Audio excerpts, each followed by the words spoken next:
नमस्ते, मैं हूं सुनैना सिंह और आप देख रहे हैं न्यूज नेशन डिजिटल। 22 जनवरी को अयोध्या के श्री राम मंदिर में रामलला की प्राण प्रतिष्ठा होगी।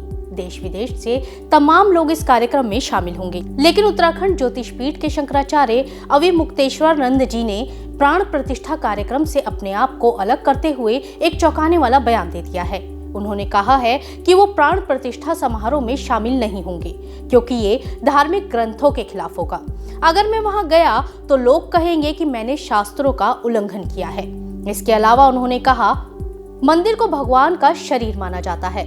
मंदिर का शिखर प्रभु की आंखों का प्रतिनिधित्व करता है।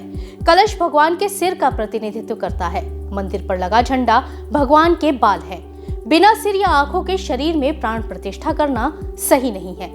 मंदिर के पूर्ण निर्माण के बाद ही उत्सव मनाया जाना चाहिए। ये प्राण प्रतिष्ठा हमारे शास्त्रों के खिलाफ है, इसलिए मैं प्राण प्रतिष्ठा कार्यक्रम में नहीं जाऊंगा। इसके अलावा उन्होंने ये भी कहा कि इस बारे में उन्होंने जिम्मेदार लोगों के साथ ही विशेष रूप से अयोध्या ट्रस्ट के सदस्यों के साथ ये मुद्दा उठाया था। उन्होंने कहा कि प्राण प्रतिष्ठा समारोह में 4 शंकराचार्यों के शामिल न होने पर बड़ा विवाद चल रहा है। धर्म ग्रंथों के मुताबिक हिंदू धर्म के ये सर्वोच्च प्राधिकारी हैं।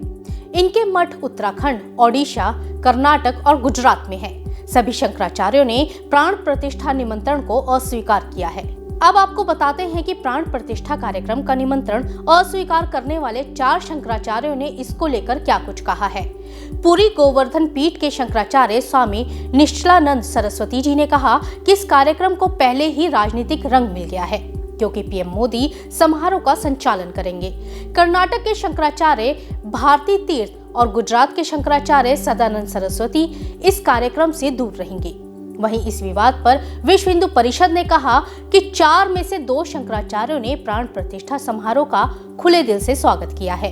वो इस भव्य कार्यक्रम में 22 जनवरी को तो शामिल नहीं हो पाएंगे, लेकिन अपनी सुविधा अनुसार बाद में रामलला के दर्शन को जाएंगे। प्राण प्रतिष्ठा को लेकर नाराजगी की बातों पर लगाम लगाते हुए कर्नाटक के शंकराचार्य ने कहा कि प्राण प्रतिष्ठा को लेकर उन्होंने कभी भी नाराजगी व्यक्त नहीं की।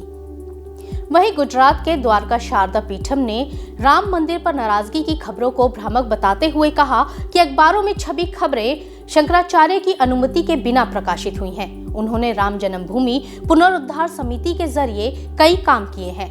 रामालय ट्रस्ट के जरिए राम जन्मभूमि के लिए कई प्रयास किए हैं। प्राण प्रतिष्ठा समारोह के सभी कार्यक्रम वेदों के अनुसार हों, नियमों का पालन करते हुए विधिवत आयोजन किए जाएं। करीब 500 सालों का विवाद अब समाप्त हो गया है। ये सनातन धर्म के अनुयायियों के लिए खुशी का अवसर है। खैर, इस पूरे मामले पर आपकी क्या राय है वो हमें कमेंट सेक्शन में जरूर बताइएगा। देश और दुनिया की तमाम बड़ी खबरों को देखने के लिए बने रहें न्यूज नेशन के साथ। नमस्ते।